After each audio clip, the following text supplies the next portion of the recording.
Welcome back. Today we are jumping back into the red DBS, which if you haven't seen the last episode, it was quite dramatic. We chopped off the front end, as you can see, as we will be refabricating it. The top end was all rusty, so it was time to chop and get ready to make a new. We're continuing the same theme as last time, the theme of chopping in this episode, but slightly more dramatic in my opinion, especially as when we bought the car, it never had a front body panel on anyway, so that's what you've always seen. But today, we removed the rear end. What is required is drilling out a bunch of rivets in the door, jambs, kind of underneath, sills, all that sort of thing. And most kind of scary of all, it requires us to cut the body, see if I can find it, just underneath the roof. So we'll have to cut across there and then essentially pull it away. The reason we're doing all of this is because naturally we are going to need to have the car sandblasted so we can know what we're working with and, or, you know, as I've said many times before, what we're not working with in this case. So what we're doing with this car is what happens when they have full-on restorations. Typically the roof is always left on. This is for a few reasons. The roof area never really rusts due to the way the water flows, all that sort of thing. Also an absolute nightmare to take the roof on and off without needing to completely refabricate a new roof. That's for lots of reasons, lots of boring reasons, just the way it's molded on. It's old aluminium, it's never going to go back very easily. Before we can start any chopping, we need to do another strip down. We're stripping down all our cars at the moment. So the doors obviously come off very easily, which we'll do. You take the rear quarter glass out, chrome trim, boot off, rear valance off, bumper off, and I think that's all we need to do. Let's not waste any more time and let's start stripping the car.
As you can see, this isn't what I've done. Someone's been in here before and, you know, used lots of filler. What is curious though, is it seems like the filler was done when the original paint, you know, before the original paint. You can see it goes underneath. So that's a bit curious.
Okay, so now, as you've seen, I've removed just about everything that I'm aware of, which was inside the door jambs was rivets, inside those vent holes was rivets, a lot of filler to remove as well.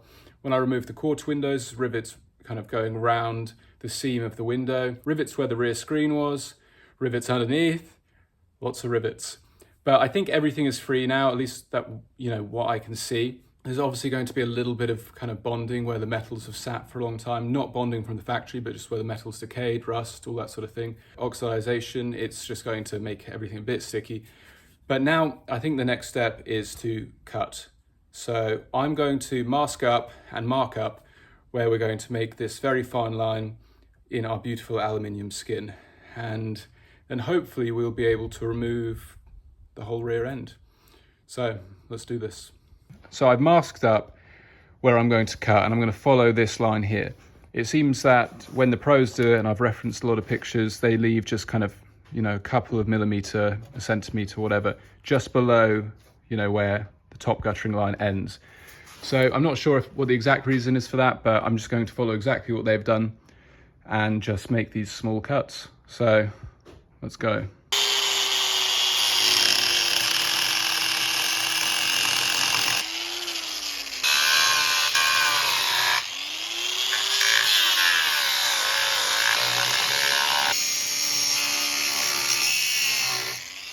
One side down, now this one. If you're wondering what has happened to this, it was creased here and it's split on the underside, so it's kind of had to be a martyr, but luckily we have quite a few sets. So now let's cut this. I look literally like a complete mad scientist.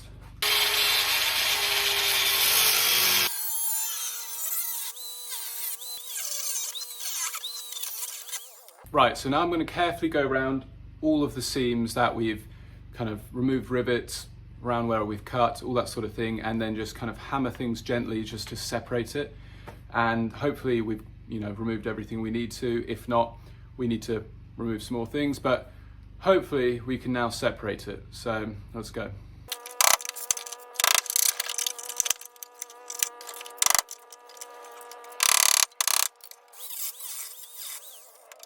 So after a huge amount of jiggling and making sure things are disconnected, the body is, or the rear part of the body is finally free. So in theory, we now just need to pull it back. It's lipped on the underside. We need to be careful, pull it back a certain distance before we can turn up. And yeah, let's go from there. Oh, I'm a shell of a man after this.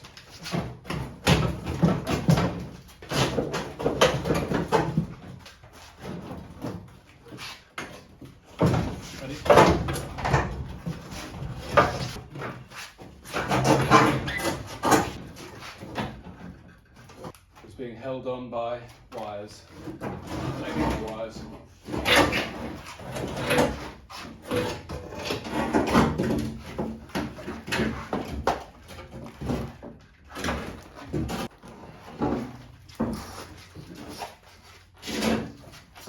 It's a tight fit.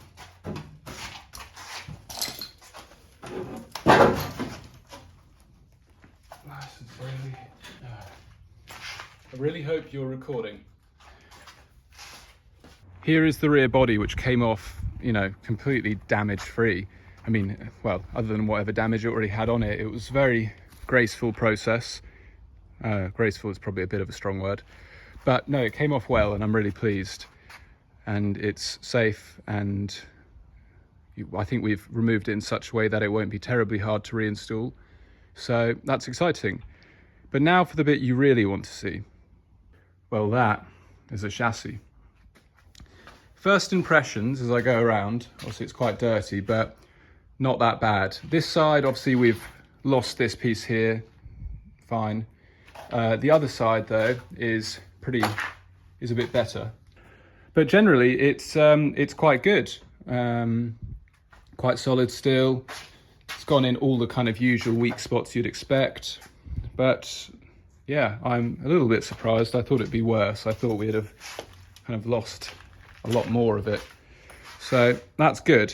Before we go any further, I think I need to have a good clean up. This is all of the rust that it has shed in this process, and my tools are everywhere. So before we can really kind of even start to gauge what's next, I think a cleanup is certainly required.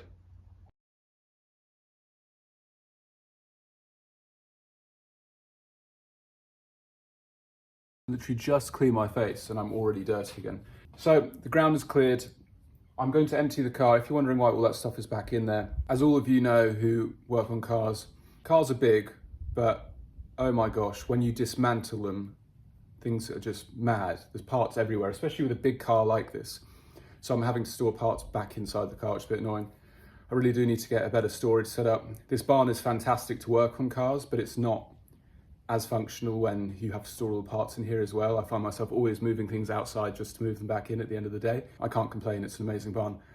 But yeah, I'm gonna empty the car, then we're gonna hoover everything, and hopefully then we can just gauge the whole chassis and yeah, get a proper idea of what we're working with.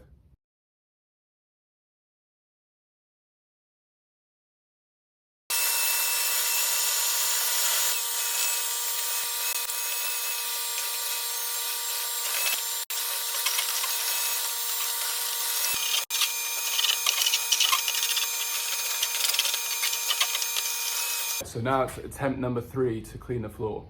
Hoovered everything, got all of the loose stuff out. Now this is the final time I'm sweeping the floor today, but don't worry, I'm not gonna make you watch it all over again.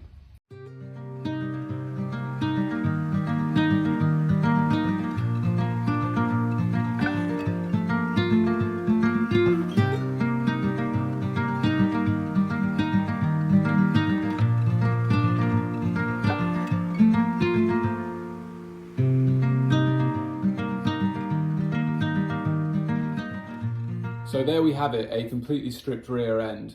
I've given everything kind of as good of a cleaning as I can. Obviously there's lots of flaky rust everywhere, so there's only so much you can do. As you keep hoovering and cleaning, you just create more dirt. So obviously the next stage for this is sandblasting. The whole chassis needs sandblasting, which will certainly give us a great idea of where we are at. My impressions after we've exposed everything are, generally it's really good. Again, you know, really good is you know, depends on your perspective. But in terms of, I didn't think it would be this solid. There's still so much to work with, there's so much to reference, there's still so much structure there. So it's more of a case of repairing it as opposed to replacing a lot of things. And this rear end that is, which is good. Another thing which has brought into light, which obviously we don't have to think about for quite a long time, but is obviously the roof is not supported at the front. So naturally it's bowing down a little bit, especially as we've lost a bit of the structure just there. So we've got to be very aware when we do that area to make sure everything aligns. If not, doors won't fit, rear quarter windows won't fit, that sort of thing. So it's vital we get that right. But of course, long before we do that, we need to do the floors, we need to build the bulkhead, all that sort of thing. So we know where the front A-pillars marry onto the bulkhead, which will determine the angle, all that sort of thing. So lots to think about, you know, lots of things to constantly think about throughout this process. It's very much, you have to be thinking ahead all the time, because welding one thing determines, you know, how something else goes on. So it is a quite an arduous and careful process, but I'm excited to get going. Really excited to get it up on a rotisserie and get the axles down, all that sort of thing. Fuel tank out, that's what we're focusing on next time. And then we'll have a complete bare shell ready for the sandblasting. But yeah, as you can see, this is the area in question that I was mentioning. It's nothing crazy, as we've still retained a lot of the, you know, all that structure there. So it's easy to work with, but generally it's okay. I've been thinking a lot about the boot. One thing I will be doing is, you know, when I reconstruct this, I don't think I'll go, you know, as low as the boot usually goes. I think I'll just make it flat. That's for a few reasons, which, you know, depends on the styling later on. Another thing I've found is I've found the last owner. Hope you're not too squeamish. So there he is. That is a pretty full mouse. But yeah, it's quite the achievement to get to this stage, and it's really exciting. It's exciting for me as someone who loves DBSs and has worked on them to actually have one this stripped back. I've obviously looked at lots of pictures, but here in the flesh, it's really nice to appreciate how it's constructed and actually how simple it is in that sense. You know, obviously it's very clever. Simplicity is very clever, and but that makes it all the better for repairing. So I suppose that is a wrap for today. For me, this has been really exciting. I hope you've enjoyed it, seeing this process, which I can't see it's really documented in many places, especially not in video form. And of course, it is quite a scary endeavor, cutting through the aluminium, but it has to be done. To recap, in the last 2 episodes, we've chopped the front end off and the rear end off. I think that's quite cool, quite a dramatic transformation. So I'm trying my best to keep up with this scheduling and do everything in a timely manner so you guys can enjoy the content. But yeah, it's moving along and I'm really excited for how everything's going, and I'm so grateful that you all seem to be enjoying the content. Please let me know if there's things you want to see, kind of more detailed areas, that sort of thing. Of course, a lot more of that will come in when we are starting to weld the car up. There's only so much you can show when you're stripping a car before it gets a little bit mundane. But yeah, everything's going as planned. Silver car's going really well. If you saw the last episode, we did lots of metal work on that. The Lancia is going well. I'm in the process of stripping that, which will be coming to you soon. Like I mentioned at the beginning of the video, we're stripping all our cars right now, so it's quite a daunting thing, taking things which are complete and then just seeing them spread out. Obviously quite a lot when you're doing 3 cars at once, but it's really exciting and it gives me a lot of variety. So please like, subscribe, share, comment, all that sort of thing. I love it when you guys engage with the content. And if you feel like it, I'd really appreciate if you checked out the Patreon. It's linked in the description. Over there, I kind of post daily updates, all that sort of thing, more detailed shots of the builds, etc. Kind of lots of polls, questions, all that sort of thing. So that's kind of my daily update thing. So if you want to check that out, links down there. Any donations go straight to the builds and it takes the edge off what is a quite expensive process, I have to say. But no, I feel extremely lucky to be in this position, to be working on these cars. And I look forward to seeing you in the next episode. Until then, take care.